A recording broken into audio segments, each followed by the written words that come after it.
Hello friends, welcome back to my channel. ನಾನು Archana. Saturday ಲಾಗ್ನ start ಮಾಡಿದ್ದೀನಿ. ತುಂಬ ಅಂದರೆ ತುಂಬ ಚಳಿ ಇತ್ತು ಸಾಟರ್ಡೆ, ಹಾಗಾಗಿ ಹಾಫ್ ಆನ್ ಅವರ್ ಲೇಟ್ ಆಗಿದ್ದೆ. ಸೊ ನೈಟೇ ಫಿಕ್ಸ್ ಆಗಿದ್ದೆ ಮಾರ್ನಿಂಗ್ ಟಿಫನ್ಗೆ ಚಪಾತಿ ಮಾಡಿ ಕುಂಬಳಕಾಯಿ ಪಲ್ಯ ಮಾಡೋಣ ಅಂತ. ಈ ಕುಂಬಳಕಾಯಿ ಬಂದು ನಮ್ಮ ಮನೆ ಹತ್ರ ಇಡೋ ಗಿಡದಲ್ಲೇ ಬಿಟ್ಟಿರೋ ಅಂಥದ್ದು.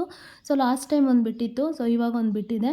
ಹಾಗಾಗಿ ಪಲ್ಯನ ಮಾಡ್ತೀನಿ ನಾನು. ಯಾವ ರೀತಿ ಪಲ್ಯನ ಮಾಡ್ತೀನಿ ಅನ್ನೋದನ್ನ ನಿಮ್ಮ ಜೊತೆ ಸಿಂಪಲ್ಲಾಗಿ ಶೇರ್ ಮಾಡಬೇಕು ಅಂತ ಅಂದ್ಕೊಂಡಿದ್ದೀನಿ.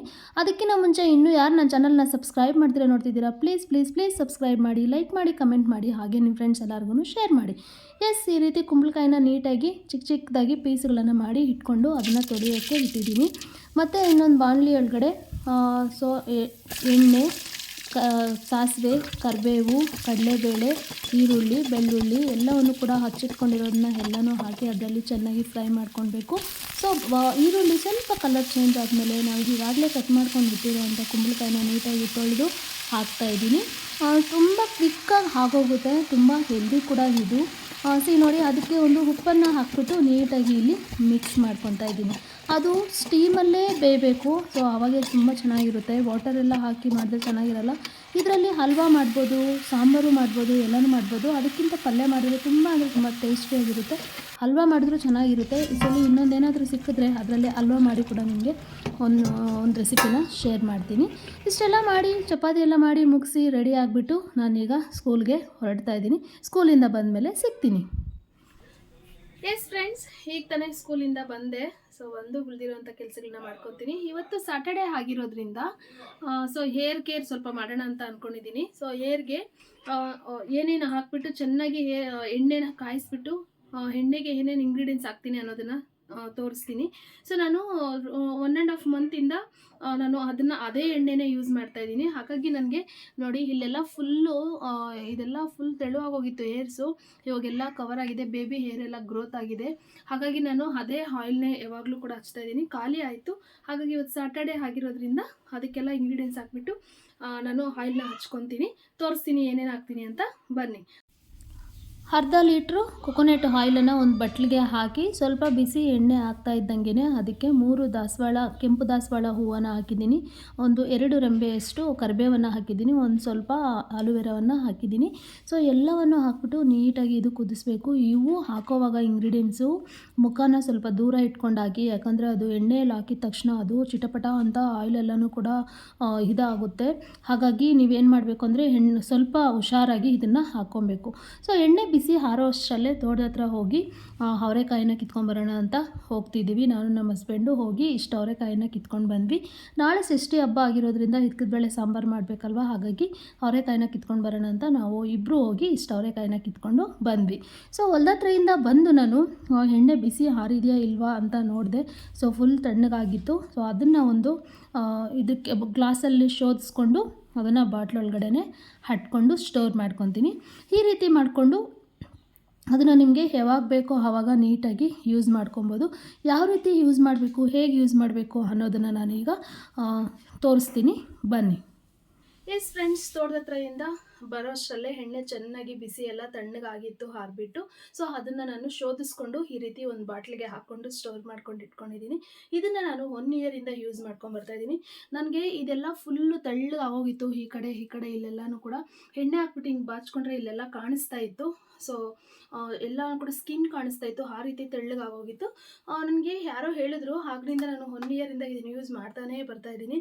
ಸೊ ಹಾಗಾಗಿ ಬೇಬಿ ಹೇರ್ಸ್ ಎಲ್ಲನೂ ಕೂಡ ಗ್ರೋತ್ ಆಗಿದೆ. ನೋಡಿ, ಏನೇನು ಬೇಬಿ ಹೇರ್ಸ್ ಇತ್ತೋ ಅದೆಲ್ಲ ಗ್ರೋತ್ ಆಗಿದೆ. ಸ್ವಲ್ಪ ಇಲ್ಲಿ ತಿಕ್ ಆಗಿದೆ ಹೇರ್ಸು, ಹಾಗೆ ಹೇರ್ ಗ್ರೋತು ಕೂಡ ಲೆಂತು ಕೂಡ ಬೆಳೆದಿದೆ. ಸೊ ನಾನು ಇನ್ನೂ ಕಟ್ ಮಾಡಿಲ್ಲ. ಸೊ ಕಟ್ ಮಾಡ್ತೀನಿ, ಸ್ವಲ್ಪ ಕಟ್ ಮಾಡ್ತೀನಿ ಅಷ್ಟೇ, ನಾನು ಜಾಸ್ತಿ ಕಟ್ ಮಾಡಲ್ಲ. ಸೊ ಅವಾಗ ಇನ್ನೂ ಸ್ಪ್ಲಿಟ್ ಹೇರ್ಸ್ ಎಲ್ಲ ಹೋಗ್ಬಿಟ್ಟು ಇಲ್ಲಿ ಮತ್ತೆ ಹೇರ್ ಗ್ರೋತ್ ಚೆನ್ನಾಗಿ ಆಗೋಕ್ಕೆ ನಮಗೆ ಹೆಲ್ಪ್ ಆಗುತ್ತೆ. ಇದಕ್ಕೆ ಇಂಗ್ರೀಡಿಯೆಂಟ್ಸ್ ಏನೇನು ಹಾಕಿದ್ನಿ ಅಂತ ತೋರಿಸಿದ್ದೀನಲ್ವ, ಅದೇ ರೀತಿ ಯೂಸ್ ಮಾಡಿ ನೋಡಿ.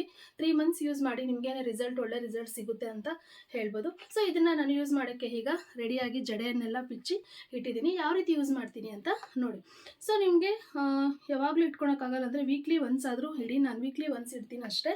ಇಟ್ಕೊಂಡಿದ್ದಾದಮೇಲೆ ಮತ್ತೆ 1 ಅವರ್ 2 ಅವರ್ಸ್ ಬಿಟ್ಟು ಸ್ನಾನ ಮಾಡ್ಕೊಬೋದು. ಇಲ್ಲ ಅಂದರೆ ನೈಟ್ ಇಟ್ಕೊಂಡು ಮಾರ್ನಿಂಗ್ ಎದ್ದು ನೀವು ಹೇರ್ ಬಾತ್ ಮಾಡಿದ್ರೂ ಆಗುತ್ತೆ. ಸ್ವಲ್ಪ ಎಣ್ಣೆನ ಹಾಕ್ಕೊಂಡು ಫುಲ್ಲು ಇಲ್ಲಿ ಸ್ವಲ್ಪ ಹಾಕ್ಕೊಂಡು ಫಸ್ಟು ನೀಟಾಗಿ ಹಿಂಗೆ ಮಸಾಜ್ ಮಾಡ್ತೀನಿ. ಚೆನ್ನಾಗಿ ಸ್ಕ್ಯಾಲ್ಪ್ಗೆ ಇದು ಎಣ್ಣೆನ ಹಾಕ್ಕೊಂಡು ಚೆನ್ನಾಗಿ ಮಸಾಜ್ ಕೊಡಬೇಕು. ವೀಕ್ಲಿ ಒನ್ಸ್ ಈ ರೀತಿ ಮಸಾಜ್ ಮಾಡೋದ್ರಿಂದ ಹೇರ್ ಗ್ರೋತ್ಗೆ ತುಂಬಾ ಹೆಲ್ಪ್ ಆಗುತ್ತೆ ಅಂತ ಹೇಳ್ಬೋದು. ಇವತ್ತು ಸಾಟರ್ಡೆ ನೈಟ್ ನಾನು ಈ ಎಣ್ಣೆನ ಅಪ್ಲೈ ಮಾಡ್ತಾಯಿದ್ದೀನಿ. ನಾಳೆ ಸಂಡೇ ಷಷ್ಠಿ ಹಬ್ಬ ಇದೆ ಅಲ್ವಾ, ಸೊ ನಾಳೆ ಹೇರ್ ಬಾತ್ ಮಾಡ್ತೀನಿ. ಸೊ ನೈಟ್ ಓವರಾಲ್ ನೈಟ್ ಎಲ್ಲ ಎಣ್ಣೆ ನನ್ನ ತಲೆಯಲ್ಲೇ ಇರುತ್ತಂದರೆ ಚೆನ್ನಾಗಿ ಹೇರ್ಸ್ಗೆ ಅಬ್ಸರ್ವ್ ಮಾಡ್ಕೊಳುತ್ತೆ. ಸೊ ಅದು ನೀವು ಅಷ್ಟೇ, ಇಫ್ ಇನ್ ಕೇಸ್ ನಿಮ್ಗೆ ಅಷ್ಟು ಟೈಮ್ ಇರಲ್ಲ ಅಂತಂದರೆ ಸ್ನಾನ ಮಾಡೋದಕ್ಕಿಂತ ಮುಂಚೆ 1 ಅವರ್ 2 ಅವರ್ಸ್ ಮುಂಚೆ ಇಕ್ಕೊಂಡು ನೀವು ಮಾಡ್ಬೋದು. ಇಲ್ಲ ಅಂದರೆ ನೈಟ್ ಇಕ್ಕೊಂಡು ಮಾರ್ನಿಂಗು ತಲೆ ಸ್ನಾನ ಮಾಡಿದ್ರೂ ನಡೆಯುತ್ತೆ. ಸ್ವಲ್ಪ ಸ್ವಲ್ಪ ಇದು ಅರೋಮನೂ ಅಷ್ಟೇ ತುಂಬ ಚೆನ್ನಾಗಿರುತ್ತೆ. ಕರಿಬೇವು ಮತ್ತು ದಾಸವಾಳ ಹೂವು, ಆಲೂವೆರಾ ಎಲ್ಲ ಹಾಕ್ತೀವಲ್ವ, ಅದಕ್ಕೆ ಆಲೂವೆರಾ ಇಫ್ ಇನ್ ಕೇಸ್ ನಿಮಗೆ ಅದು ಸೆಟ್ ಆಗಲ್ಲ ಅಂದರೆ ಅದನ್ನ ಸ್ಕಿಪ್ ಮಾಡ್ಬೋದು. ಯಾಕೆ ಅಂದರೆ ಕೆಲವ್ರ ಹೇರ್ಸ್ಗೆ ಆಲೂವೆರಾ ಸೆಟ್ ಆಗುತ್ತೆ, ಕೆಲವ್ರಿಗೆ ಸೆಟ್ ಆಗಲ್ಲ.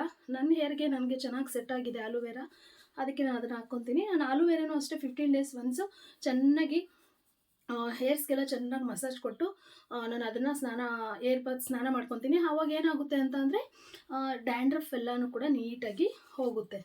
ಸೊ ಡ್ಯಾಂಡ್ರಫು ಹೋಗಬೇಕು ಅಂದರೆ ಅದು 100% ರಿಸಲ್ಟ್ ಸಿಗುತ್ತೆ. ಅದು ನನ್ನ ಚಾನಲಲ್ಲಿ ಇದೆ ಆ ವಿಡಿಯೋ, ಯಾವ ರೀತಿ ಯೂಸ್ ಮಾಡಬೇಕು, ಹೇಗೆ ಯೂಸ್ ಮಾಡಬೇಕು ಅಂತ ಒಂದು ಸತಿ ಚೆಕ್ ಮಾಡಿ, ಲಿಂಕ್ನ ಡಿಸ್ಕ್ರಿಪ್ಷನಲ್ಲಿ ಕೊಟ್ಟಿರ್ತೀನಿ. ಈ ರೀತಿ ಹಾಕ್ಕೊಬೇಕು, ಚೆನ್ನಾಗಿ ಮಸಾಜ್ ಕೊಡಬೇಕು. ನೀವು ಎಷ್ಟು ಆಯಿಲ್ ಹಾಕ್ಕೊಳೋದು ಇಂಪಾರ್ಟೆಂಟ್ ಅಲ್ಲ, ನೀವು ಎಷ್ಟು ಮಸಾಜ್ ಮಾಡ್ತೀರಾ ಅನ್ನೋದೇ ಇಂಪಾರ್ಟೆಂಟು. ಈ ರೀತಿ ಚೆನ್ನಾಗಿ ಮಸಾಜ್ ಮಾಡೋದ್ರಿಂದ ಬ್ಲಡ್ ಸರ್ಕ್ಯುಲೇಷನ್ ಚೆನ್ನಾಗಿ ಆಗುತ್ತೆ. ಆವಾಗ ಹೇರ್ ಗ್ರೋತ್ ಆಗೋಕ್ಕೆ ಚಾನ್ಸಸ್ ಇರುತ್ತೆ.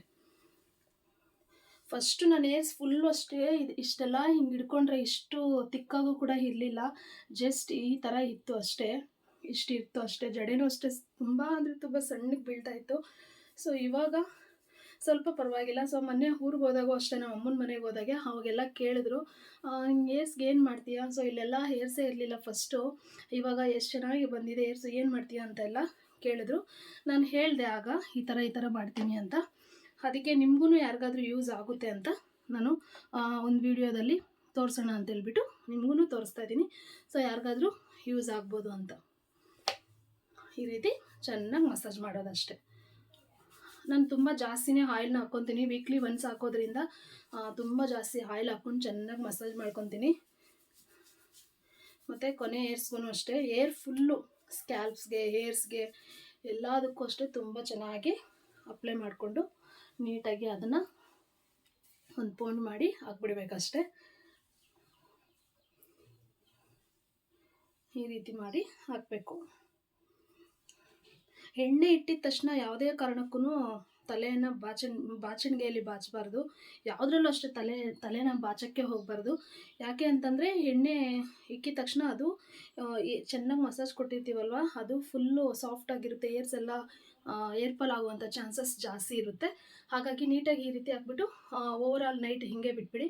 ಮಾರ್ನಿಂಗ್ ಎದ್ದಿದ ತಕ್ಷಣ ನೀಟಾಗಿ ಒಂದು 2 ಶಾಂಪೂನ ಹಾಕ್ಕೊಂಡು ತಲೆ ಏರ್ ವಾಶ್ ಮಾಡಿಕೊಂಡ್ರೆ ಸೊ ನೀಟಾಗಿ ಇರುತ್ತೆ ಅಂತ.